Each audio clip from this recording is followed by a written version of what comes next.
So welcome everyone. I think we can start because I want to make it interactive.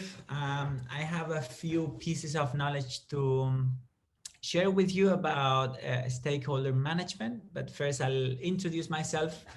I'm Eduardo, UX research lead at Miro, originally from Spain, but I'm based out of Amsterdam.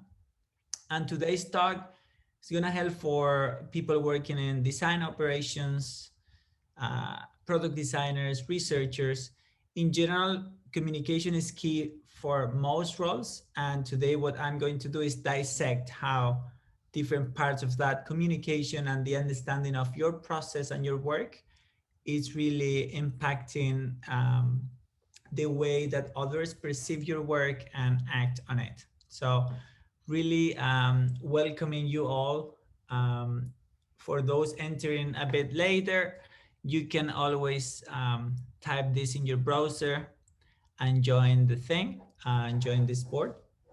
I have first a quick icebreaker just to pick one of these and put them down to see what it is that, yeah, they are similar.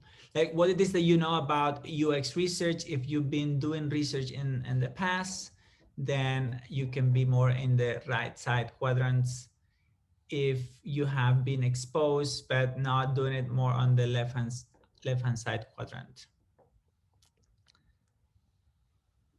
Great. So I see that we have some star researchers. That's really cool. This is going to help me adapt a bit the content of the talk. So for today, I have this proposal. Like you can pause me at any moment. I don't need to complete all of the slides. We can discuss things to make it more interactive. And for those who don't want to go and unmute yourself, you can use this Q&A panel on the bottom that you can type any questions there. So I see that we have people that are quite exposed to research, and majority of you are hands-on. Yeah, that's really positive, like hands-on and stars. Well, amazing. Then I really invite you to go and mute yourself and share experiences as well. Okay, so let's move forward, and I like to open with a question to you all.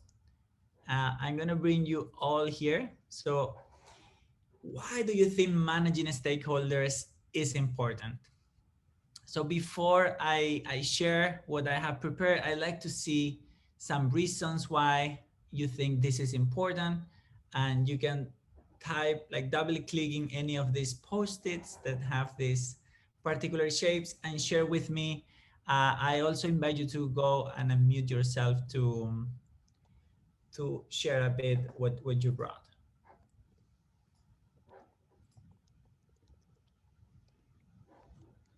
So I start to see the first post-it gets research action on, super important.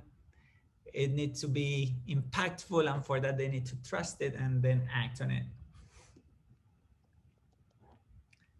Make sure research is understood. Anybody wants to go and unmute yourself and share?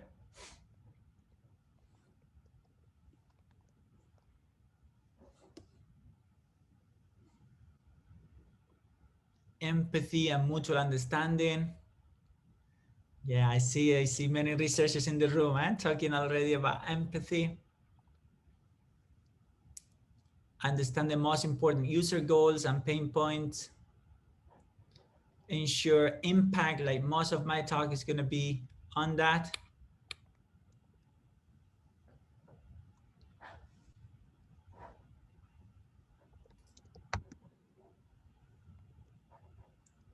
Anyone wants to share?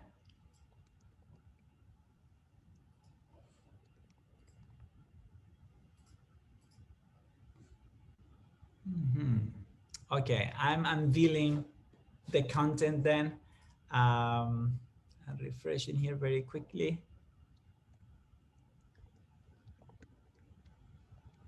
There it is. So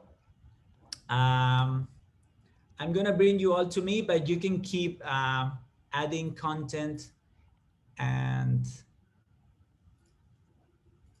to me. Yeah. So I'm gonna go down these two columns, starting for this first question. Have you ever been in a situation where you experience stakeholders pushing a design or a research decision that you were unable to defend? So many of us, and at least the people I've talked before I prepared this conference, have experienced this. And what it irritates me is that oftentimes your own expertise and judgment is overruled by those who know less about the subject matter than you. So here is not to just get frustrated, but actually act on it. How can you be more proactive and make sure that you can defend your design decision or recommendation? So I want to borrow from research leader, Beth Todd. He was director at Slack. Now he funded his own studio. And he had a talk very recently where he said, "You are not your research report, I promise."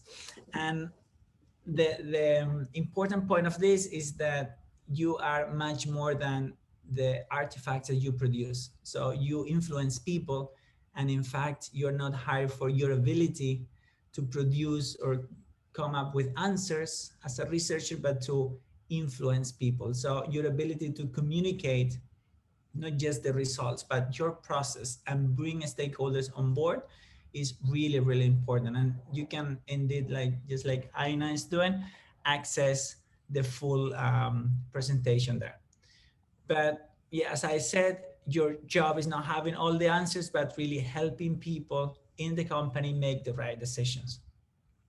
So this is borrowing also from a famous Airbnb researcher. Your research work is only as valuable as it is used. So it doesn't matter if you produce a great piece of content, which is novel, insightful, and everything. It only matters if it's used. And for that, you really need to influence the stakeholders you work with. So in essence, as I said, you are hired for your ability to influence others. And if you meta observe this comment like several times, it's really hard because it looks like almost everything is out of your control. But in reality, no, if you take the right steps throughout your career and throughout your project phases, you will see that people will listen to the evidence that you have if you do it in a proper way. This also applies to other roles, but because I'm more into the research space, I'll be using some analogies with research work. So here are some groups I have influenced over my career. And it's not about bragging, but it's also about thinking, how can I multiply the effect and the impact of the knowledge that I am producing? So you are oftentimes working first with the product teams. That could be product managers, data scientists, designers, but you can always think how to connect what you have learned for them with other teams in the company, with leadership to escalate it up and influence bigger strategic decisions, but also outside of the company. So users, providers, and the community overall. So this is one example, but other UX professionals, university, how can you share what you learn more broadly? And again, borrowing from Bezos, he says that stakeholders are people you work for, and advocates are people who really amplify the work you do. So it depends also on the glasses you use to frame the people you work with. Are they your clients and then you're working for them, or are they actually ambassadors of your work, and therefore they will multiply the visibility, the impact, the effect that you can have across the company? And this visual shows how if you just focus and frame them as stakeholders, it's a one-to-one type of relationship. But if you frame them as advocates, then it's one-to-many. So the big question is, how do I identify and build these advocates? And I have a few examples here.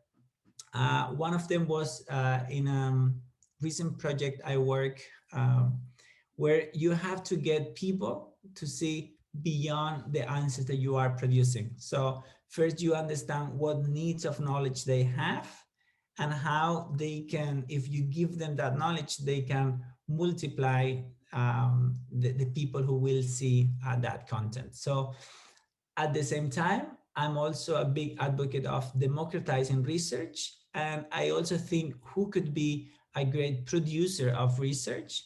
And therefore, instead of giving them answers, I give them method, process, feedback on their work so that they produce better research and they have a broader impact. And at the end, you have a symbiotic and very synergic relationship with them.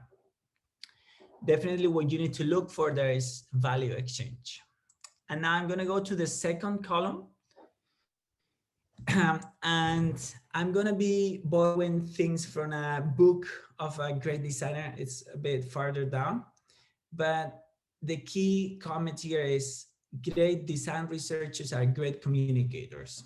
So if we are hired for our ability to influence decisions and influence others, we need to really verbalize, communicate, articulate what we do in a very clear manner. And that sometimes is a missing component in what we do. So how can we ensure that our communication is clear and the message that we pass on is understood? And oftentimes it's not about the articulation of the message itself, but actually articulating and communicating the whole process, not just your final result, but bringing people along with you on the journey to learn about users and to trust the findings and therefore act on them. So this is the book by Tom Griever, Articulating Design Decisions. I really recommend reading it. It's a very easy read, super practical. He speaks about 4 phases in the communication or the meeting with stakeholders. And the first phase is understand. And by understand, you normally think, let's understand the process. No, no, no. Let's understand the product. No, no. The users. No, no. It's understanding the stakeholders. So first, learn and get to meet your audience. And I like this quote from Abraham Lincoln. I don't like that man. I must go to know him better. So the key point here is building a relationship with them that feels healthy, that is beyond the business work that you are doing together. You get to know their context, who they are, what they care for, who do they trust. Just building shared experiences, common grounds that you can refer to when working and maybe having differences throughout the project. You earn their trust and then you establish a rapport. I like to think that when you can message someone on WhatsApp, or here in Europe is very common, but if not on Messenger, then you are kind of in a closer line of being more than just business counterparts, and you can start speaking more openly. And I have here a few tricks or initiatives that you could try. Maybe some of you have, so I really welcome you to unmute and share. And it's about the framing. How do we frame our stakeholders in the right way? So first is you see them as human. You understand that they have a personal context, that they may not be always available, that there are things going on in their lives that may make them like less available, less engaged, whatever. So really having conversations with them about these topics is really important. Then you want to create shared experiences. And I referred to this before, is referring to some things that you have lived together. And now in this remote world, is increasingly more difficult to have shared experiences because you may not have physically met. I was onboarded in Miro virtually, and only like few months later, I got to meet some of my team members in person. So maybe you need to refer to hobbies that you may share, some sort of news or TV shows that you are following. So you start talking about things that connect the two of you. You develop empathy, knowing like who do they care about the most and what are some areas of interest for them. And as good researchers, you need to ask good questions. And those with good questions have to do with getting their actual view and take on different topics that they wouldn't share publicly or in a Slack message or on Teams. So how do you get to know them that well that you get to learn if something is a bit off and you have that radar for them?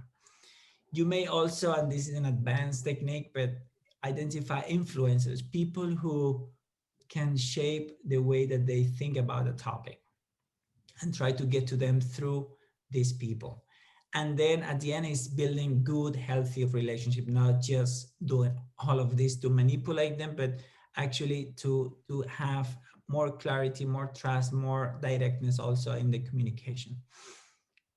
So a lot of it is in understanding, and this is something you don't do overnight, but you build up that relationship with them. Now you get to the meeting and you are in the listening phase.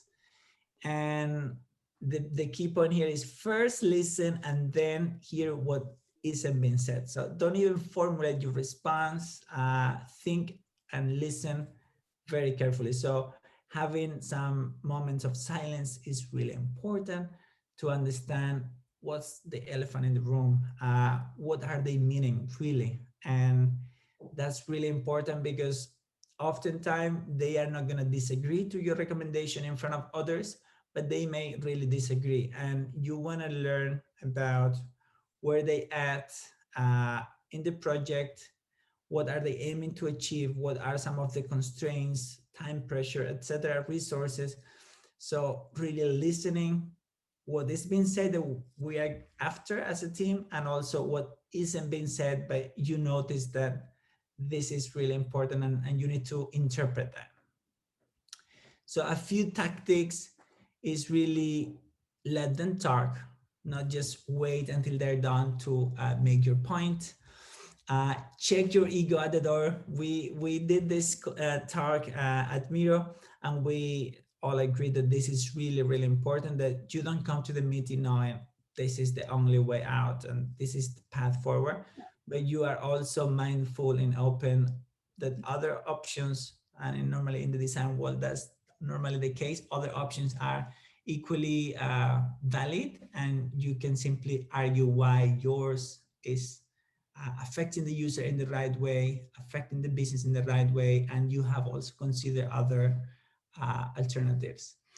Taking notes, and this is something that less and less is happening in online meetings because we think the others may see us as multitasking. So you have to be very clear, show in your body language when you are taking notes, or even say it out loud, hey, I'm taking notes, so that we can follow up on this point. When you take notes and they know you're taking notes and not chatting with someone else, you are being perceived as someone who deeply listens. Taking notes also may help you connect the dots and articulate more interesting questions. That's kind of the fourth one. And it also gives you leverage at the end of the meeting to sum up what was said and really highlight what is really important and probably connected to your original intent. Asking questions, so not only in the first getting to know your stakeholders, but also during the meeting is really important to clarify before you make your points, clarify what they are trying to solve, why are they suggesting this, where else they have seen this design solution, so you understand where they are coming from, and you also make them feel valued for the contributions they made. And then a great technique is thank what they have said, repeat it, and rephrase it in a way. So what you're trying to do is acknowledge they have said something that is meaningful, that is valuable, but then move them to think about terms and working lines that are important for the project. So you may rephrase this, I like this solution better, to, is it working better? Is it more effective than the other for this common goal that we have? And oftentimes you need to be like very direct. Like what I hear you saying is that you agree with that because, and then you're super clear about the reasons. It might be budget, it might be time to build, whatever. But it's really important that you make it evident what you are understanding, because only once you understand their point, you can formulate your response in a way that will sound more convincing and more trusted. So moving fast. Yeah, question, Christina, you had a question? No. Ah, super. Okay, so moving on to the third stage is about formulating the response. So your goal here is get agreement from them. So you are having a pitch or sharing an idea, sharing a recommendation or a design solution with the goal of getting agreement. It's not just the goal of showing my work. So you want to get agreement and move forward as a team. So the important point here is being very strategic in how you formulate that response. And in the book, there are very clear examples and strategies to do it. But on high level, what you want to do is clarify and connect how your proposal solves a user problem, how it makes it easier for users, and how it is better than the alternative. So it seems kind of very easy to say, but there are often like multiple solutions, and you need to address these three themes when you articulate your pitch. And there is a framework that you could try, which is called the ideal response. So first, in your pitch, in your presentation, you identify the problem. And if you listen carefully in the previous stage, you know how they frame the problem. It's normally something also known at the beginning of the project. Then you describe your proposal, but making a clear connection with that problem that we were trying to solve. You connect with the user. So here is where the research findings make it really evident that this is affecting the user in this way or in that other way. And then you appeal to the business. How is this improving some business metrics, solving some business needs of conversion and retention and monetization? And finally, you lock agreement. And here I tend to ask very directly, like, do you agree? Are we moving forward with this? Uh, as a researcher, I tend to follow up on the impact of my work the week after I present, 3 weeks after, and then 3 months after. That way I can track the impact of the work and see if I normally blame myself if I did everything I could to get to influence the team I worked with. But then you are done with the meeting and you think you are done, but you're actually not. There is still a lot of work to do. Normally following up one-on-one with some of the team members that were in that meeting to really understand their take, things that they wouldn't say in the meeting, but yet are important to know if you're going to have allies to go towards that direction or people who will be against that and push towards a different direction. And again, quickly sending your notes. This can give you also leverage to assign the action items that you have and therefore moving forward. Huh. And Jill said that this is so true. So yeah, we definitely need to make sure that what we have agreed upon is actually taking place and being seen by all parties equally. So this was the topics I have for today. I normally share this in a broader type of workshop with 4 case studies with different content, but I had to adapt to the 30-minute slot. So let's have a discussion. It could be sharing your experiences that are connected to managing stakeholders, sharing some impressions, asking questions. I'm all open. And maybe it's good that we get to see each other. I'll stop sharing. Yeah. Eduardo, this is Red. Thank you for sharing this. One of the things I wanted to call out that I thought was really important, and I've shared this with a lot of like junior designers that are kind of learning like how they can connect better with their product partners and learn how to influence better. And I think one of the things that you called out was seeing them as humans, like understanding that, you know, they're experiencing things that are going on. You know, we're all experiencing a lot of things globally.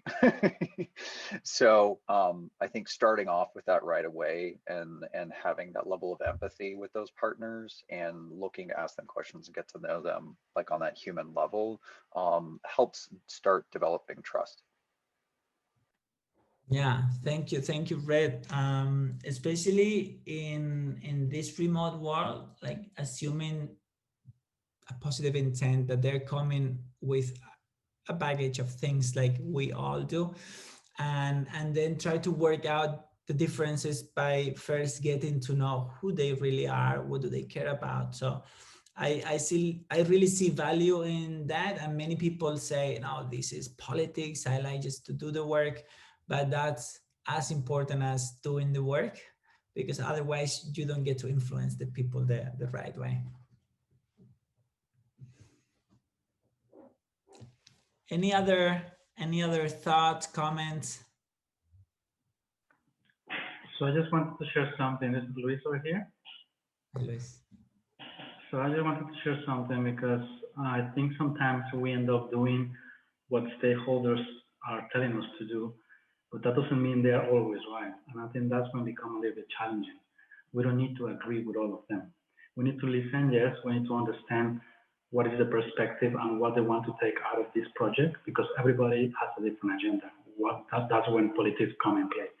So our job is to actually understand each one of them as an individual, but we don't need to agree with all of them. That's when it becomes interesting. That's when we need to do research and actually to let them see that there was a kind of like a spot where we were not actually, so any of us were right, or I mean, we don't need to point out, but we need to push them to see that there was something missing, and research helped us to do, and we need to take a different direction. So that's just what I wanted to share, because sometimes we just take everything as a brief and we just execute, but our job is to direct and redirect everybody as in a single direction. So yeah. Yeah, when we reach a place of comfort as researchers, is that probably we're not doing our job the right way. We normally are seen as contrarians because we really like point out what is not working, what is not ethical, what is not right for the user. So it's the case that we are not just request takers, but we are shaping the way that we see the world and the way the company will see the world through the eyes of the users.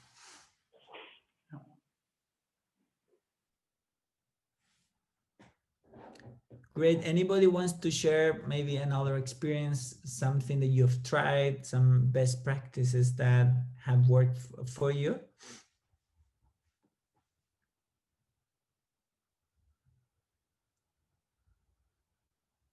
Hi, this is Raven. The process you described sounds very similar to what we do on my DevOps team when we're trying to understand stakeholder alignment, where you call people like stakeholders and advocates. We call them decision makers and champions.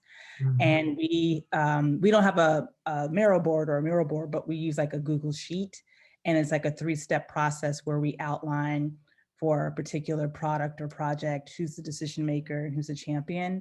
And then of those people, we outline who's like supporters or opposers of what we're doing. And then we sort of just figure out is that accessible by anybody or just a few people see that? We only use it within our UX team. It's for UX eyes only. And it's a really good way to level set like alignments in teams, understand, do managers, do the designers understand who is making decisions and who will, in essence, like screw up a project if they're not involved or if they're not aware about something, and sort of getting that all out on the table. And it's for UX eyes only, but it's a really good exercise because then you'll see the gaps in understanding of who affects a project and who's actually just really a champion as opposed to a decision maker. Because sometimes you'll find that people will put a whole bunch of champions in and won't have a decision maker. And it's like, well, we have this weird ratio where we like to see at least one decision maker for every 4 champions, depending on your team makeup. And it's just a sort of like a, you know, a quick rule of thumb to understand, okay, do you have enough people who can actually make space to move decisions and affect your project to move forward, or do you just have a bunch of people who just amplify it, but nothing will go anywhere? So that process you described is very similar to what we do. And Raven, really love it. Let me ask you, where do the UXers fall into this? Like you are doing this for your stakeholders, but how do you see yourself in those So, kind of, so the, I would say for UX, oh, I'm sorry, go ahead.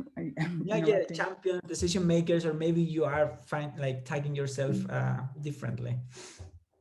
I would say in our team, UXers tend to downplay their roles. So a lot of them will just say, oh, I'm just a champion. And they tend to undermine their own influence to move things across a project. They won't necessarily call themselves decision makers, but we will say, well, what do you think you have control over? And a lot of them will sometimes be very passive, like, well, I don't have control over anything, but then we have a discussion about, well, what exactly do you think you have control over? And then we start to break that down into chunks. And then it's like, okay, maybe I really am a decision maker on this, and then label themselves accordingly. But a lot of it takes I would have to say, like therapy sessions for them to walk through to understand how much influence they have on a project and where they come in as a champion and where they come in as a decision maker. Yeah, Raven, I see design operations as critical coaches and pieces for those designers to see themselves as decision makers and those able to move projects into the right direction instead of like serving other teams. So really cool that you are mapping the whole process and people involved, and also trying to identify what is under your control. Well, then, if no other comments or questions, thank you all for being here. Really like the opportunity to get to know each other, share some pieces. Stay safe.